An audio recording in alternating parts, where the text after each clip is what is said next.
शब्द संस्कृति के इस मंच पर आपका स्वागत है। आज की चर्चा थोड़ी गंभीर है, पर सुनना शुरू करेंगे तो उम्मीद है कि आपको आनंद आएगा और हिंदी के बारे में कुछ वैसा जानेंगे जो इसके पहले आपने शायद नहीं जाना होगा। यह सोचकर सुनना शुरू कीजिए कि आज आप हिंदी के बारे में सबसे बेहतरीन चर्चाओं में से एक सुनने जा रहे हैं। सबसे पहले तुलसीदास की चौपाई या कबीर के किसी दोहे को अंग्रेजी में लिखने की कोशिश कीजिए। चलिए गोस्वामी तुलसीदास जी की ही एक चौपाई लेते हैं। प्रविसी नगर कीजय सब काजा, हृदय राखी कौशलपुर राजा। यह इतनी प्रसिद्ध है कि आपने इसे सुना ही होगा। अब इसे अंग्रेजी में लिखने की कोशिश कीजिए। सोचिए कि क्या बनेगा। अनुवाद कई तरह से हो सकता है, पर अंग्रेजी में चौपाई बनाने की ही कोशिश करें तो क्या बनेगा। कुछ न समझ में आए तो चलिए कुछ मजाक ही करते हैं।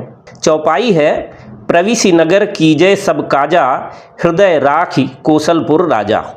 यानी इंटर द सिटी डू एवरीथिंगा, हर्ट पुटिंग कौशलपुर किंगा। फिर से सुनिए, इंटर द सिटी डू एवरीथिंगा, हर्ट पुटिंग कौशलपुर किंगा। कैसा लगा? भरपूर हास्यास्पद। क्यों? क्योंकि जिस अंग्रेजी को हम हिंदी से बेहतर भाषा के रूप में सुनते रहते हैं, उस अंग्रेजी भाषा में ना तो चौपाई की छंद शक्ति है, ना दोहे जैसी लय। ठीक इसके उलट हिंदी में विश्व की सभी भाषाओं की कविता की सभी विधाओं को लिखा जा सकता है, हाइकू से लेकर शेक्सपियरियन सोनेट तक। जबकि अंग्रेजी भाषा में तुलसीदास की चौपाई या कबीर के साखी की अनुभूति छंदमय ढंग से नहीं रची जा सकती या हम महसूस कर सकते हैं। यही वास्तव में हिंदी की ताकत है, यही देवनागरी की लिप्यात्मक संपन्नता है। लेकिन तब अजीब लगता है जबकि शीर्ष पर बैठे कुछ लोग कहते हैं कि अगर हिंदी को वैश्विक बनाना है तो इसका लहजा बदलो, इसका रूप बदलो, इसकी लिपि बदलो। बड़े बड़े लोगों के ऐसे बयान अक्सर सुनने पढ़ने को मिल जाते हैं कि हिंदी को व्यावहारिक, लोकप्रिय और आधुनिक वैज्ञानिकता के अनुकूल बनाने के लिए इसके लहजे का हिंग्लिशीकरण और लिपि का रोमनीकरण कर दिया जाना चाहिए।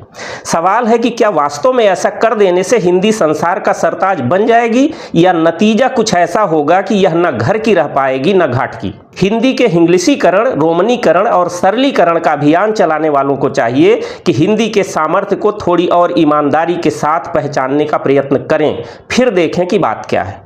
इस हिसाब से देखें तो किसी भाषा की व्यावहारिकता और सामर्थ्य का एक पैमाना यह हो सकता है कि विभिन्न विधाओं की रचना अभिव्यक्तियों के प्रति उसकी अनुकूलता कितनी है।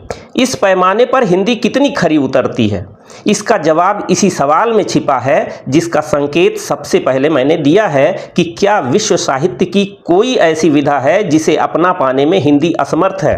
बताने की जरूरत नहीं है कि इस मोर्चे पर हिंदी की शक्ति अद्भुत है। गद्य हो या पद्य, संसार की प्रायः सभी विधाओं में हिंदी में सफलतापूर्वक रचना कर्म किया जा रहा है। फारसी की पुराने जमाने की गजल से लेकर जापानी की आधुनिक काव्य विधा हाइकू तक हिंदी में अपना जलवा बिखेर रहे हैं, या हम देख रहे हैं। अब यही सवाल जरा उलट कर कीजिए कि क्या हिंदी की तरह अन्य भाषाओं में भी विभिन्न भाषाओं की अन्यान्य विधाओं में सहज रचना कर्म संभव है। भारतीय भाषाओं में यह अद्भुत सामर्थ्य है। भारतीय भाषाएं संसार की सभी कविता की विधाओं को अच्छे तरीके से लिख सकती हैं, दूसरी तमाम विधाओं को भी अपने में अच्छी तरह से समाहित कर सकती हैं। आपने शुरू में देखा कि कैसे हिंदी चौपाई का अंग्रेजी में बस मजाक बन सकता है। सोशल मीडिया पर लतीफे नुमा ऐसी चीजें अक्सर दिखती रहती हैं। भाषा की ऐसी कारीगरी हास्य पैदा करने के अलावा किसी और काम की नहीं है। स्पष्ट है कि अंग्रेजी में ऐसे काम व्याकरण और शब्दों को तोड़ मड़ोड़ करके सिर्फ मजाक के तौर पर किए जा सकते हैं, गंभीरता के साथ नहीं। अब जरा सोचिए कि हिंदी में अभिव्यक्ति का सामर्थ्य अधिक है या अंग्रेजी में। हिंदी ज़्यादा लचीली भाषा है या अंग्रेजी। हर तरह की विधा को अपना लेने की व्यावहारिकता ऊंचे दर्जे के लचीलेपन के बगैर संभव नहीं है, और इस कसौटी पर हिंदी के सामने अंग्रेजी ही क्या, दूसरी तमाम भाषाएं भी आसानी से खड़ी नहीं हो सकती। सच्चाई यही है कि अंग्रेजी अपनी खूबियों के कारण नहीं, बल्कि तकनीकी वर्चस्व वाले देशों की भाषा होने के कारण दुनिया भर में फैल रही है। इसके उलट हिंदी अपने सामर्थ्य के चलते बचती बढ़ती चली आई है, बावजूद इसके कि आज़ादी के बाद से ही इसे पीछे धकेलने की भरसक कोशिशें की जाती रही। हिंदी के व्यावहारिक सामर्थ्य का एक प्रबल पक्ष यह है कि दूसरी भाषाओं के शब्दों को अपनाने और उन्हें अपनी प्रकृति में ढाल लेने की इसकी विशेषता अद्भुत है। अरबी, फारसी, तुर्की, अंग्रेजी जैसी भाषाएं हिंदी के संपर्क में ज़्यादा रहीं तो इनके शब्दों को हिंदी ने आश्चर्यजनक रूप से सहजता के साथ अपनाया है। ज़रा इन शब्दों पर ध्यान दीजिए। तमाम, खाली, कीमत, अमीर, उजबक, कैंची, कुली, चकमक, गलीचा, तोप, चाकू, तमगा, दरोगा, लाश, आज़ाद, आबाद, गरम, नरम, ताज़ा, सादा, खुशी।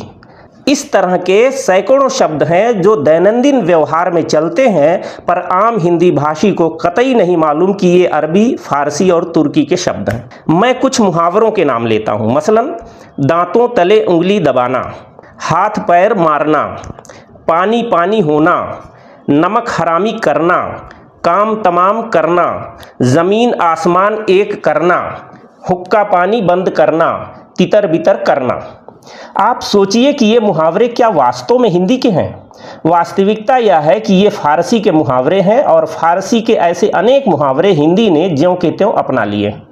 इसी तरह मशीन, कटपीस, कमेटी, कुनैन, केतली, कोट, गिलास, गैस, चाक, चिमनी, अपील, जज, jail, jailer, ticket, diary, press, bomb, button, money order, muffler, malaria, ration, लालटेन, revolver, local, suitcase, harmonium, cinema जैसे तमाम शब्दों को देखें तो ज़्यादातर लोगों के लिए जान पाना कठिन है कि ये मूल रूप से अंग्रेजी के शब्द हैं। इसी तरह अचार, अलमारी, आलपीन, गमला, गोभी, गोदाम, काजू, सागू, नीलाम, चाबी, तंबाकू, बोतल, संतरा, मिस्त्री, मेज जैसे शब्द हिंदी में ऐसे रचे बसे हैं कि शायद ही कुछ लोग समझ पाएं कि ये पुर्तगाली जैसी किसी अन्य भाषा के हैं। हिंदी की वास्तविकता और लचीलापन देखना हो तो बाजार भाव, चोर बाजार, मियाँ मिट्ठू, राजमहल, मोमबत्ती, जेब घड़ी, आंधी तूफान, खून पसीना, जाति बिरादर, पुलिस चौकी, पार्सल घर, डाकघर, जेब कतरा, रेलगाड़ी जैसे सैकड़ों तरह के भाषाई फ्यूजन में देखिए तो क्या समझ में आता है आपको? दो भाषाओं के मेल से अपने मतलब का शब्द बना लेने की ऐसी सहजता किसी अन्य भाषा में दिखाई देनी मुश्किल है जैसी हिंदी में दिखाई देती है। हिंदी की व्यावहारिकता के पक्ष में एक बड़ी शक्ति हमारी बोलियां हैं। वास्तव में इस देश में बोलियों की संख्या काफ़ी है, जिसके चलते विविध भावों और विधाओं को अभिव्यक्ति देने के लिए हिंदी के पास शब्दों की कोई कमी नहीं रह जाती। आवश्यकता सिर्फ इस बात की है कि हिंदी की इस क्षमता का उपयोग विज्ञान, गणित, इतिहास, भूगोल, अर्थशास्त्र, समाजशास्त्र आदि विधाओं में खुलकर किया जाए। हिंदी की व्यावहारिकता का एक दिलचस्प पहलू यह भी है कि हिंदी की बोल बात को देश के कोने कोने में अहिंदी भाषी लोग भी प्रायः समझ लेते हैं, यह हम जानते हैं। हिंदी भाषा की व्याकरणिक संरचना इसकी व्यावहारिकता और वैज्ञानिकता को एक साथ सिद्ध करती है। हिंदी की विशिष्टता है कि यह जिस क्रम में बोली जाती है उसी क्रम में लिखी भी जाती है। कर्ता, कर्म, क्रिया का क्रम व्यावहारिक दृष्टि से इसे व्यावहारिक और सहज बनाता है। हिंदी में शब्दों की व्युत्पत्ति का भी तार्किक आधार है, तो संधि और समास से शब्द निर्माण की सुचिंतित व्यवस्था शब्दार्थ को सुनिश्चितता और प्रासंगिकता प्रदान करती है। शब्द श्रृंखलाओं में प्रत्ययों और उपसर्गों का सौंदर्य आसानी से हम देख सकते हैं। शब्दार्थ की अभिधा, लक्षणा और व्यंजना शक्तियां शब्दार्थ और वाक्यार्थ की शक्ति बढ़ाने वाली हिंदी की अद्भुत विशेषताएं हैं। वैज्ञानिकता की दृष्टि से देखा जाए तो हिंदी भाषा की जो विशेषता इसे संसार की सभी भाषाओं में सबसे आगे खड़ा करती है वह है इसकी लिपि। हिंदी ने अपनी लिपि संस्कृत से ली है और इस नाते संस्कृत की कई दूसरी वैज्ञानिकताएं भी उसे विरासत में मिल गई हैं। लिपि एक ऐसी विशेषता है जिसे केंद्र में रखकर अभियान चलाया जाए तो संसार की अन्यान्य भाषाओं के लिए एक सर्वमान्य लिपि का सवाल हल हो सकता है। हिंदी की लिपि देवनागरी का विश्लेषण किया जाए तो वास्तव में कई रोचक तथ्य निकलते हैं। यहीं पर आपको याद दिलाता चलूं कि यदि यह चर्चा काम की लग रही हो और आप पहली बार शब्द संस्कृति के इस मंच पर आए हो तो सब्सक्राइब बटन दबाकर भाषा सुधारने की इस अभियान का हिस्सा जरूर बने। उम्मीद है कि हिंदी के हित में हमारा हौसला आप जरूर बढ़ाएंगे। सरकार की कुछ नीतियों को जिस तरह से हम पहले भी प्रभावित करने में सफल रहे हैं, वैसे ही यदि हमारी संख्या कुछ और बढ़ी तो उम्मीद है कि हिंदी के हक में कुछ और बेहतर फैसले करवा पाएंगे। खैर, अब आगे की बात करते हैं। हम जानते हैं कि दुनिया में लिपियों का विकास ध्वनियों को संकेतों में बदलने की जरूरत के चलते हुआ, लेकिन देवनागरी लिपि को जब हम देखते हैं तो एक बात पर विशेष ध्यान देने की जरूरत है कि अन्य लिपियों का विकास जिस तरह से हुआ, देवनागरी का विकास उससे कुछ अलग तरीके से हुआ है। जिस समय देवनागरी का जन्म हुआ उस समय भारत की स्थिति दुनिया के अन्य देशों की तरह कबीलाई नहीं थी, यह हम सब महसूस कर सकते हैं। भारतीय मानस विकास के चरम पर था। उस समय गूढ़ दार्शनिक सामाजिक संवादों की एक पूरी परंपरा चल रही थी। श्रुति परंपरा में अध्ययन अध्यापन जारी था। कहने का अर्थ यह है कि देवनागरी या पूर्व रूप ब्राह्मी का विकास अशिक्षित जंगली लोगों ने नहीं बल्कि समझदारी के शिखर पर बैठे मनीषियों ने किया। इस नाते भी देखा जाए तो देवनागरी महज एक लिपि भर नहीं है, यह हमारी सांस्कृतिक विकास प्रक्रिया का एक चेहरा भी है जिस पर हम गर्व कर सकते हैं। वास्तव में मानवीय व्यवहार के लिए सर्वाधिक उपयुक्त प्रकृति की ध्वनियों को पकड़ने वाली देवनागरी से बेहतर लिपि संसार में अभी तक और कोई नहीं है। देवनागरी में आ है तो आ है, ई है तो ई, का है तो का, खा है तो खा। इसी तरह सारे वर्णों को आप वही लिखते हैं जो आप बोलते हैं। देवनागरी के हर वर्ण की बनावट में भी एक जादू है। दिलचस्प है कि हर वर्ण अपनी बनावट में अपने मूल अर्थ का भान कराता है। देवनागरी वर्णों की बनावट में हमारे मनीषियों की तार्किक सोच दिखाई देती है जो अन्य किसी लिपि में नहीं पाई जाती। वर्णों की बनावट की बात करते हुए यह बताना जरूरी है कि देवनागरी की इस अजब गजब अक्षरात्मकता और ध्वन्यात्मकता का मूल कारण क्या है। वास्तव में भारतीय मनीषा समूची प्रकृति को ही एक लयबद्ध रचना मानती है। हमारे पुरखे मानते थे कि प्रकृति में कुछ भी अलल टप्प नहीं है, पूरी प्रकृति सुविचारित है, तारतम्य में है और इसका जर्रा जर्रा नियमों में बंधा है। इसी सोच की वजह से आस्तिकता का जन्म हुआ कि यह सृष्टि नियंत्रण में है और इसका कोई नियंता है। इस बुनियादी सोच के चलते हमारे लोगों ने प्रकृति में अलल टप्प ढंग से जीने के बजाय इसके साथ समरस होकर जीने का तरीका अपनाया। इसीलिए उन लोगों ने अपने काम के भौतिक अभौतिक जो भी उपकरण बनाए उन सब में भी एक लयबद्धता तलाशी और अंतिम सीमा तक उनकी बुनियाद प्रकृति सम्मत रखने की कोशिश की। योग, संगीत, आयुर्वेद जैसी अन्यान्य विद्याओं के प्राचीन रूपों में इस लयबद्धता को साफ तौर पर महसूस किया जा सकता है। लिपि निर्माण में भी इसी लयबद्धता, सुव्यवस्था, प्रकृति सम्मतता को ध्यान में रखा गया। यह बात जरूर है कि इस तरह की स्थापना से लिपियों के विकास से जुड़ी कई मान्यताओं पर प्रश्न चिन्ह खड़ा होता है, पर हमारी वर्णमाला में स्पष्ट दिखने वाली यह सुव्यवस्था ही है जिसके चलते करीब एक शताब्दी पहले ही आशुलिपि के अनुसंधानकर्ता आइजक पिटमैन और मोनियर विलियम्स जैसे प्रसिद्ध अंग्रेज विद्वानों को भी मानना पड़ा था कि संसार की समस्त लिपियों में देवनागरी में सबसे ज्यादा पूर्णता है। देवनागरी लिपि की वैज्ञानिकता को ठीक से समझने के लिए संस्कृत में प्रयुक्त होने वाली मूल वर्णमाला के परिप्रेक्ष्य में विचार कर लिया जाए तो बात अच्छी तरह स्पष्ट हो जाती है। यहां समझने वाली बात है कि हिंदी की स्वीकृत वर्णमाला में संस्कृत प्रयोग वाले कुछ वर्णों को त्याग दिया गया है तो जरूरत के कुछ नए वर्ण बना भी लिए गए हैं, पर मूल वर्णमाला में वास्तव में 64 वर्ण हैं। एक बार फिर से सुनिए, आपको आश्चर्य लगेगा। मूल वर्णमाला में कुल 64 वर्ण हैं। इसी के लिए अष्टाध्यायी के रचनाकार महर्षि पाणिनि ने कहा है, त्रिषष्टि चतुष्षष्टिर्वा वर्णाः शंभुमते मताः। त्रिषष्टि चतुष्षष्टिर्वा वर्णाः शंभुमते मताः, अर्थात शंभु परमात्मा के वैदिक मत के 63 या 64 वर्ण हैं। असल में 25 स्वर, 25 वर्ग, जिन्हें आप का वर्ग, चा वर्ग, टा वर्ग, ता वर्ग और पा वर्ग के रूप में जानते हैं, तथा 13 स्फुट के जोड़कर 63 अक्षर होते हैं और इनमें एक अर्धचंद्र मिलाकर कुल 64 हो जाते हैं। इन वर्णों पर और सूक्ष्मता से विचार करें तो पता चलेगा कि कुल मूलतः केवल 17 अक्षर हैं। अद्भुत है यह जानना। केवल प्रयत्न से उच्चारित होने वाले वर्णों यानी स्वरों, जिनको आप आ, ई, उ, री और ली के रूप में देख सकते हैं, इनकी संख्या 5, तथा जिनके उच्चारण में स्थान और प्रयत्न दोनों सहायक होते हैं, यानी व्यंजन, इनकी संख्या 10। ये व्यंजन कौन से हैं? का, गा, चा, जा, टा, डा, ता, दा, पा और बा, ये मूल व्यंजन। अब इनमें 2 मध्यस्थ यानी अनुस्वार तथा विसर्ग जोड़ लीजिए। ये ही वास्तव में कुल 17 अक्षर आपसी संयोग से 64 प्रकार के स्वरूप ग्रहण कर लेते हैं। हमारे मनीषियों ने और गहरे उतरकर पहचाना कि सारी ध्वनियों की जड़ में एक ही ध्वनि या वर्ण केवल आ है। आ, यह 17 भी अंत में आ में सिमट जाता है, एक तक पहुंचाता है, केवल एक। मुंह सहज रूप से खुलता है तो सबसे पहले आ ही निकलता है। इस आ को बोलते हुए जब जीभ को इधर उधर हिलाते डुलाते या स्पर्श कराते हुए उच्चारण किया जाता है तो भांति भांति की ध्वनियां सुनाई देने लगती हैं। अब जरा इस दिलचस्प और एकदम प्राकृतिक या कहें परम वैज्ञानिक ध्वनि परिवर्तन की प्रक्रिया की एक वानगी देखें कि कैसे एक वर्ण से दूसरा वर्ण मिलता है तो सहज रूप से एक तीसरे वर्ण का जन्म हो जाता है। प्रयोग के तौर पर हम का और हा को मिलाकर बोलने की कोशिश करें तो आश्चर्यजनक रूप से खा सुनाई देगा।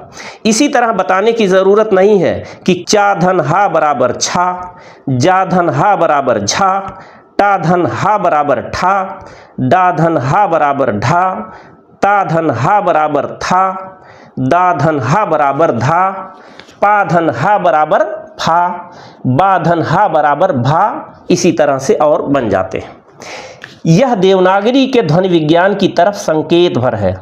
संसार की अन्य भाषाओं की लिपियों में वर्णों के विकास और शब्द निर्माण में कहीं कोई वैज्ञानिकतापूर्ण समझ नहीं नजर आती, परंतु देवनागरी लिपि की वैज्ञानिकता का इससे स्पष्ट प्रमाण और क्या हो सकता है कि कोई ध्वनि जैसी उच्चारित होती है उसे उसी रूप में इस लिपि में लिखा भी जाता है।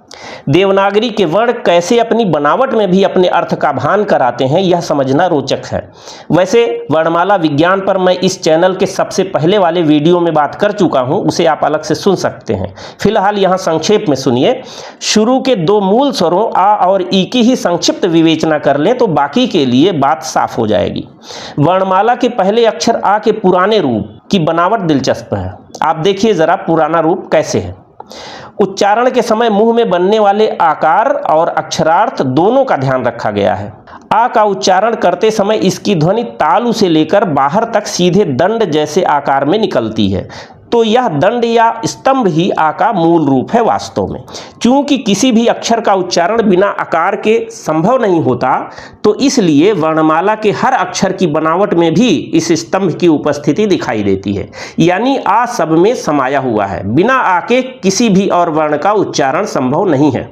कोई मात्रा लगाई जाती है तो वह भी इसी स्तंभ यानी आ पर लगाई जाती है। आ के पुराने रूप की बनावट में एक विशेषता यह है कि यह स्वतंत्र रूप में लिखा जाता है, तो दंड के बजाय शून्य जैसे आकार में दंड जोड़कर बनाया गया है। शून्य का आकार इसलिए कि आकार की ध्वनि निकलते समय पूरा मुंह इसी आकार में चारों ओर से एक समान खुला रहता है। पाणिनि इसी को कहते हैं सर्वमुख स्थानम वर्णमित्येके। इसका सबसे अच्छा चित्र गोले जैसा ही हो सकता है। मजे की बात है कि आ अक्षर पूर्ण, सर्वव्यापक, अखंड के साथ साथ अभाव के अर्थ वाला भी है, तो पूर्णता और अभाव दोनों के लिए भी शून्य जैसा आकार, गोले जैसा आकार सर्वथा उपयुक्त प्रतीक है। इस तरह से स्पष्ट हुआ कि आ के पुराने रूप की बनावट में कितनी वैज्ञानिकता है। इसी प्रकार ई के अक्षरार्थ पर ध्यान दें तो पता चलता है कि इसका अर्थ गति है। निसंदेह कहा जा सकता है कि गति का स्वाभाविक प्रतीक बनाना हो तो उसे कुछ कुछ सर्पिल बनाना होगा। ई में गति का यही प्रतीक विद्यमान है। अन्य वर्णों की बनावट में भी ऐसी ही तार्किकता देखी जा सकती है। वेद शास्त्रों के प्रकांड विद्वान स्वर्गीय पंडित रघुनंदन शर्मा ने देवनागरी के अक्षर विज्ञान पर स्वतंत्रता आंदोलन के दौरान काफी अच्छा काम किया था। उनके काम पर ध्यान दिया जाए तो भारतीय सभ्यता संस्कृति के कई जरूरी सूत्र पकड़ में आते दिखाई दे सकते हैं। खैर, इतनी वैज्ञानिकतापूर्ण लिपि होते हुए भी जो लोग हिंदी को रोमनमय बनाना चाहते हैं वे वास्तव में अमूल्य हीरा फेंक कर कंकड़ पत्थर सहेजने वाला काम कर रहे हैं। यह बात जरूर है कि हमारी लिपि के मूल ध्वनि चिन्ह वर्तमान तक आते आते काफी परिवर्तित हो गए हैं, परंतु इससे कोई फर्क नहीं पड़ता क्योंकि अक्षरात्मकता और ध्वन्यात्मकता की इसकी मूल विशेषता का इससे क्षरण नहीं हुआ है।